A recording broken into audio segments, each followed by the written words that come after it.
Do you need to rush out and adopt new tools like ChaptGPT to improve CX? Should we be more focused on the human to human connection?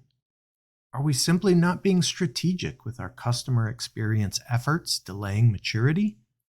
On this episode of Jump the Queue, I talk with three CX pros about where their focus is right now. We start in the home of Laverne and Shirley. Yes, this is a test.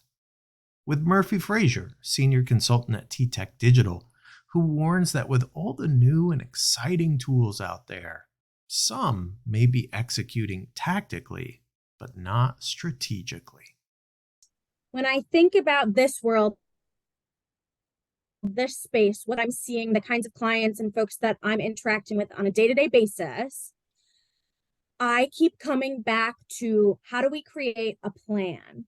Folks are grasping at things, trying to understand where do we go? How do we adapt? What's new? What do we need? And a lot of folks right now are making decisions and spending money without a vision, reacting, but not thinking about what will this mean in 6 months, 9 months, 12 months, 24, 36, and so it goes. And what that is causing is perhaps in some cases some short-term win, but it's not sustaining itself and it's creating a lot of downstream challenges, right? We make a big investment and now we're not seeing a return, or we've changed something and at first there was great energy about that and now it's fallen off. We've lost buy-in, alignment, etc. So long story short, top of mind for me right now is how do we get folks thinking about creating sustainable, impactful, measurable change for their customer experience vision, for their contact center operation, and holistically for any sort of business transformation effort that might be top of mind right now. Yeah. I wonder, do you think some of these decisions, particularly as it relates to technology adoption, are being driven by fear of missing out and damn the plan, I need to get on this now? Yeah. Or do you think some of the lack of planning is because of uncertainty around how fast things are changing? And so people might be fearful that if they put together too much of a plan, that it's all going to go to hell in a handbasket anyway, because things change. I hate to give you a consulting answer. It depends, and it's a little bit of all of those things, depending on the situation. I think, though, if I was actually to throw a third option in the mix, in the technology lens, we're still in many cases trying to solve business challenges with technology without first looking at what the root challenge is. And so we're trying to feed technology in to solve a problem for us without perhaps first really understanding what the problem is. That's tricky, right? And we're still solutioning before we define our place, right? Like, what is going on? Let's get that around. Let's wrap our heads around that first, and then let's go find something that perhaps enables us to go and solve. But it's rarely going to be the solution. I think that is a really important point that you brought up, because I've seen this many times, in that we think the answer to our problems is technology.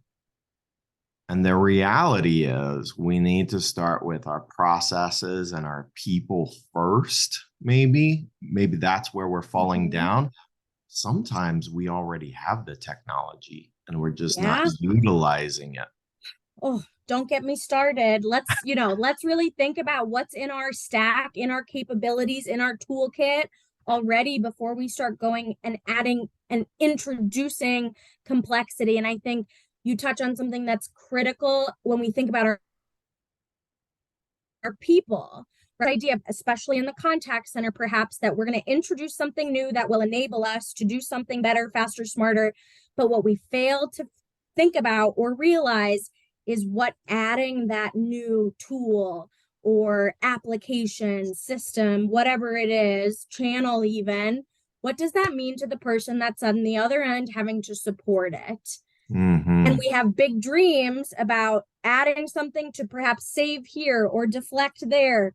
But what about when a human has to interact and engage?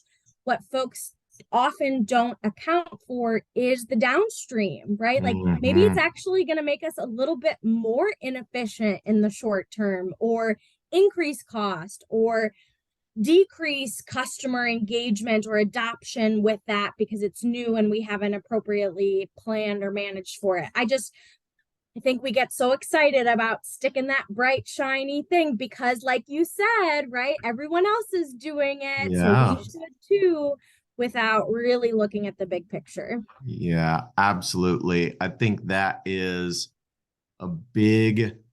that's a human thing, right? We get excited for the shiny objects, and we're always looking at the new stuff. And sometimes new isn't what we need. Sometimes we just need to change a habit, or we need to add a skill. Other times, maybe that new shiny thing is absolutely the answer, but you need to take time to really sit down and think about what do we need right now to achieve our goals. And it's not always the latest and greatest tech. No, it's not. It's great when things like that work out, and the tech can solve or help solve for some things. But I'll tell you, talking with folks of all shapes and sizes in various verticals, industries, what have you, it's a repeated thing that we're watching quite closely, which is to say, hold on, let's look at what we can optimize, what's in place right now, what we can optimize first before we go, especially right now, given circumstances such as the economy. Folks are facing pain and challenges in many cases. How do we do more with what we have and ensure that we're putting to work the things that we do have, that they're working for us, right, effectively? Is your IVR, for example, I know you love this topic, is it working for you? Is our workforce management environment optimized to really help us understand where inefficiency is existing and how we can better position our people to be successful? There's just a multitude of things that we can look at without going and perhaps bringing something new into the fold. Next, we head to the Music City to talk with Donna Drehmann, author of What Lady Likes and director of customer experience with Eargo, who talks about a specific initiative that she's working on that may spark some ideas for your company. We started a program in late of last year called our Surprise and Delight program. And that's really part of the advocacy pillar in our customer journey, right? Like recognizing and doing something special for those customers who have been with us for a while, who have stayed through the journey. And early this year, we are going to do phase 2 of our Surprise and Delight. And if you'll allow me, I'd like to describe it to you. I'd love to hear about it. Cool. It's in 2 phases. The first one is intention-based, and that's what we launched in the 4th quarter of last year. And that basically empowers our employees, our customer-facing employees, any employee really, to let us know when they have had an impactful conversation or an impactful interaction with a customer, and what that was about and why it impacted them. It could be customer told them a funny joke. It could be they heard the customer's dog ate their hearing aids. I work for a hearing aid company. It could be just they resonated really well with that customer. They will let my CX team know, and we will send a card, a note, a dog chew toy, so they use that and not our hearing aids, something to acknowledge that interaction from the employee as part of our Surprise and Delight. I love that. But I like that because it's empowering the employees to self-identify those situations, be more engaged in the interactions, And then they feel really good when they know we're doing something about it or we're doing something for them. And what we're working on in the first quarter of this year is the time-based aspect. And so that is, hey, is it your anniversary with us? Hey, is it your birthday? We want to acknowledge that some way by sending you a small gift or maybe just a thank you card. And so it's hit really well with our employees. It's even hit well with our executives, believe it or not, because they know the importance of, after you get the customers, keeping the customers. And we're just really excited about our small little surprise and delight program that we launched last year. I love that. I do feel like a lot of companies lose focus on their existing customer base and making sure that they feel appreciated for the business that they're doing with that company. And I'll never forget when I started my career in this business, I supported a large wireless carrier who will go unnamed. But customers often would say, why do you do this, whatever it is, for new customers, but you won't do it for me? And that's the acquisition piece that I think a lot of companies focus on, get new customers, and they lose focus on the appreciation of the people that have been paying your bills for a while now. Yeah, exactly. And, our products aren't cheap. And we do have customers that have bought the different versions each year or every other year as we improve the model. And that's an investment, and that's not easy to do. So we want to acknowledge their loyalty and acknowledge their investment. That's, again, that time-based piece. But just the off the cuff, out of the blue, hey, that customer was great. They mentioned they like Reese's peanut butter cups. Let's send them a bag with a note, like just that kind of stuff is so fun to do. And just, again, so empowering for the frontline customer facing folks to know that they can do that extra touch for the customers when they deserve it or when they see fit. Yeah.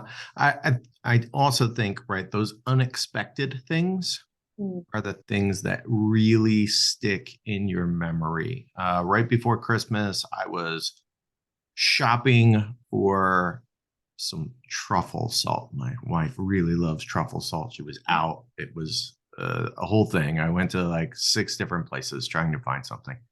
The place that I should have gone to first is right around the corner from my house. And it's just a nice little local place. I got that. And then we were talking about things that you could use it on. And the guy there was like, put it on popcorn. It'd be the most expensive popcorn you've ever had, but it's delicious, right?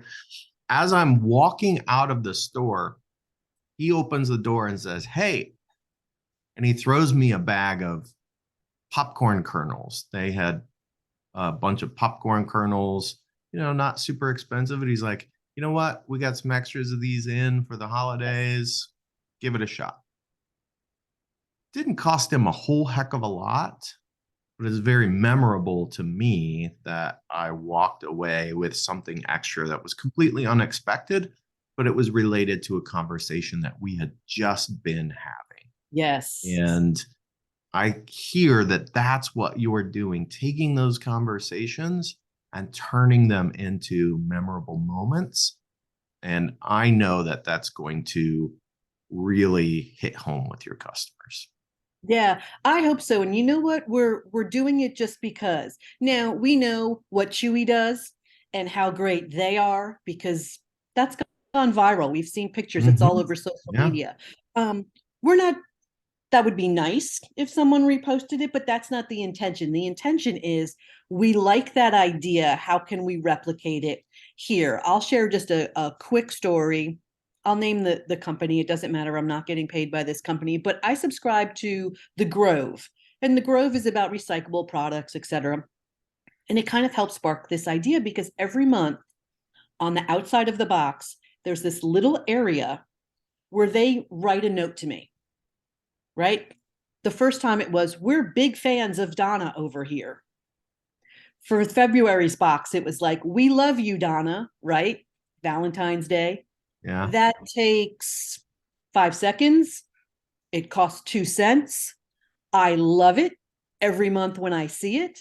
And I took that back to where I worked. It was like, how can we do something like this? Mhm. So I just love it. I suspect our customers will be surprised and delighted, and they will love it too. And yeah, we'll create that memory. I love it. I love it. And I hope it inspires someone else out there to do something really cool in their organization. Donna, thanks so much for catching up with me. It's Yes. great. And by the way, for those who missed the episode that you were on last year, you're an author, children's books, I should say. I will make sure there's some links for anyone who has young children. Go check it out, What Lady Likes. Finally, we take a transatlantic trip to the UK to talk with Sue Duris, principal consultant for Infor Communications, who's working tirelessly to educate companies on how a focus on CX will drive long-term returns. It surprises me is that CX, customer experience folks, CX is still not in the mainstream. And I still get questions about, what is CX? Is it customer service? Is it customer success? Is it this, that, and the other? And I think the issue's been that everything gets thrown into that bucket. I view customer experience as the umbrella, the overarching thing.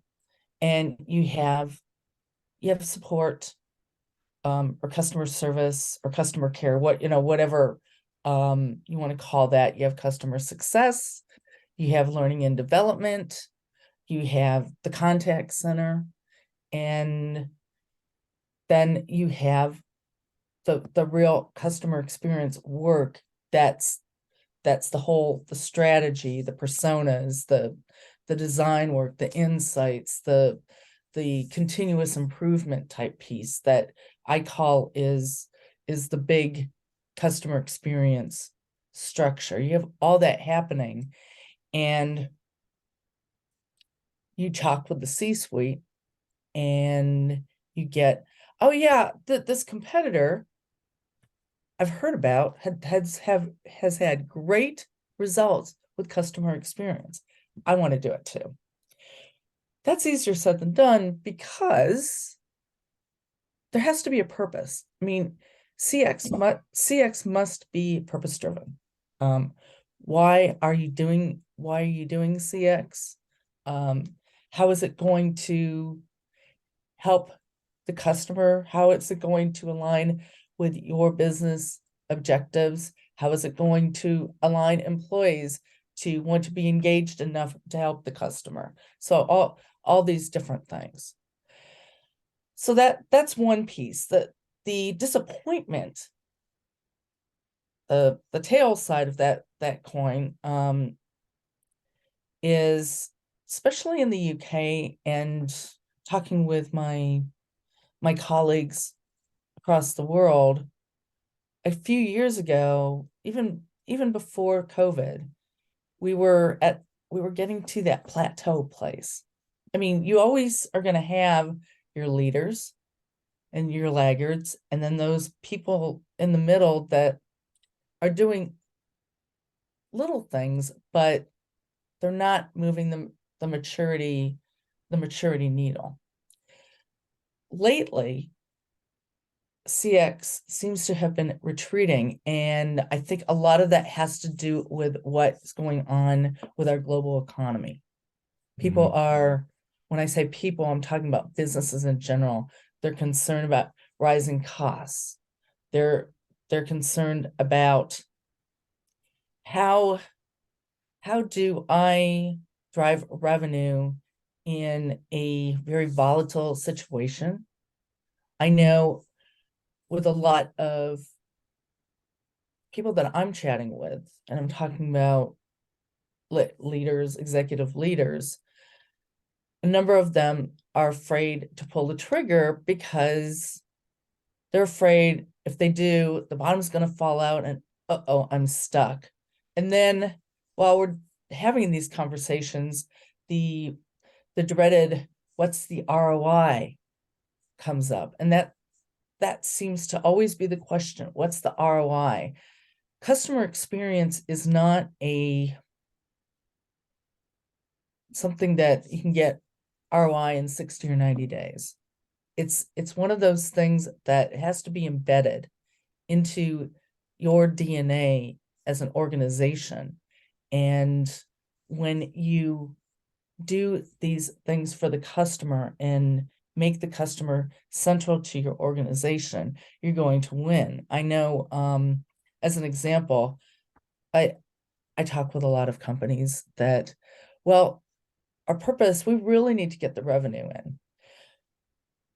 And I tell them, but if you make your customer your focus and find out their needs, you're going to get to the revenue and go over and above your revenue quicker than if you went directly to revenue. So it's still a day in, day out education process. And we should continually be educating because the customer expectations is a moving target. It's getting, the bar is getting higher and higher, and we need to find, we as CX professionals, as corporate leaders, we need to find a way to be 1, 2, 3 steps ahead of these consumers. And that's by virtue of being proactive and being predictive. And you can get that when you understand your customer and really understand the customer so that you're meeting that need. Next in Queue is brought to you by Happy To and is produced by me, Rob Dwyer. If you enjoy this podcast, please by all means subscribe and or rate this podcast in iTunes or your favorite podcast app. But more importantly, please tell just one person about this podcast. Word of mouth is the best way for people to discover new content. As always, thanks for listening.